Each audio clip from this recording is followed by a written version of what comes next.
সরকার rate দিচ্ছে 1730 টাকা, এখন গ্যাস অজ্ঞের দাম হয়েছে 2200 টাকা। 1200 সাড়ে 1200 টাকার গ্যাস এখন 2200 টাকা দিল হইতেছি।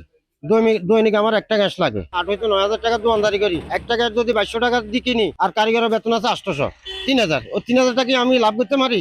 দ্বিতীয় কথা, আমি তো মনে করেন না মালের রেট তো বাড়াইতে পারি না। যে গ্যাস কিনতাম 1400-1500 টাকা দিয়ে, এখন সেই গ্যাস কিনা লাগে 2200 টাকা দিয়ে। সরকার বলছে 1700 টাকা 1600 টাকা দিয়ে গ্যাস বিক্রি করা হয়, তাহলে 2200-2300 টাকা 2400 টাকা ব্যবসায়িকেরা রাখে, তাহলে এটা কি আমরা কিনতে পারবো? সাধারণ পাবলিক কিভাবে কিনবে গ্যাস? এখন আমরা বর্তমানে গ্যাস কিনতেছি 2200, 2200 টাকা, গ্যাস পাওয়া যাচ্ছে না। গ্যাসের কারণে সারা বাংলাদেশের মধ্যে বর্তমানে এই দোকানপাট সব বন্ধ হয়ে যাচ্ছে। চা দোকান, হোটেল মোটেল, রেস্তোরাঁ এবং বাড়িঘর মানুষের রান্না বাড়া তলা বন্ধ হয়ে গেছে। গ্যাস নাই, যারা লাইনের ইয়ে করে তারও গ্যাস আনা যেতে যেমন আরো সিন্ডিকেট করি, এই দোকানে কত 2200, ওই দোকানে 2200, ওই দোকানে 2200, এইভাবে। সিলভার টিপ কন্ট্যাক্টে তৈরি নিরাপদ ও নান্দনিক ক্লিক সুইচ নির্ভরতা জীবন জুড়ে।